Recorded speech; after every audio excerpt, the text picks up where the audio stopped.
This is one of the most important video क्योंकि हम इसमें बात करेंगे इंटरव्यू प्रिपरेशन की और इंटरव्यू प्रोसेस इटसेल्फ की। सो फार सो गुड, अच्छा खासा काम आप ऑलरेडी कर चुके हैं। सो घबराना नहीं है, जोश और वलवला बरकरार रखना है क्योंकि you are almost there. Let's start the video talking about the interview process. First, you need an appointment. German embassy की साइट पर जाकर आप अपना शहर का नाम डालें, अपनी बेसिक इन्फॉर्मेशन डालें and sign up for the queue. You will get an email with your assigned date and serial number. इस डेट से पहले आपके पास सारे डॉक्यूमेंटेशन रेडी होने चाहिए।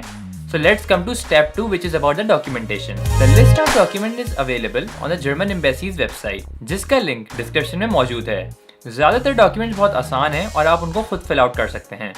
The documents list as of February 2019 includes the application form, 4 photos, passport, list of children form, security questionnaire, applicant's declaration, acceptance letter, CV, transcript and degree, which has to be attested by HEC, metric inter या O और A levels के documents, travel insurance documents, blocked account information, and last is your language requirements, for example IELTS या German language.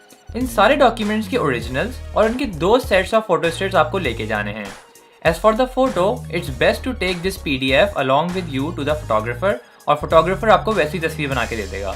Next is the arrangement of all of these documents. इन सारे documents को आपको उसी तरह test करना है जिस तरह मैंने आपको लिस्ट में दिखाया। यही ऑर्डर आपको जर्मन एम्बेसी की वेबसाइट पर भी मिलेगा। एक पॉइंट यहाँ जरूरी है कि don't use staple pen but use paper clip. Let's come to the third point, which is the interview itself. In the interview process, आपसे बहुत जनरल सवाल किए जाते हैं कि फॉर एग्जाम्पल आप ये डिग्री क्यों करना चाहते हैं, आप जर्मनी क्यों जाना चाहते हैं, इस यूनिवर्सिटी में क्यों जाना चाहते हैं, एप्लीकेशन से पहले आपका हिस्ट्री क्या थी, आपके पेरेंट्स क्या करते हैं और इस तरह की इन्फॉर्मेशन। इस तरह के बहुत सारे सवाल और उनके जवाब मैंने अपनी वेबसाइट पे कंसोलिडेट किए हैं, तो better check them out. Let's come to some extra tips. पहली टिप ये है कि मोटिवेशन लेटर आप 1 पेज घर से लिख के ले जाएं क्योंकि जनरल इंटरव्यूअर आपसे वहीं पर लिखवाता है, लेकिन अगर आपके पास ऑलरेडी हो तो जनरली वो आपसे लिखने नहीं कहता। Second is read as much interview questions as you can, ताकि उधर आपको ये ना हो कि इसका जवाब तो मुझे पता ही नहीं है। Third, take a printed copy of your appointment email. I really hope कि इस सारी इन्फॉर्मेशन ने आपको बहुत हेल्प किया होगा। अगर मैंने कोई पॉइंट मिस कर दिया हो तो definitely post them under. See you in the next video.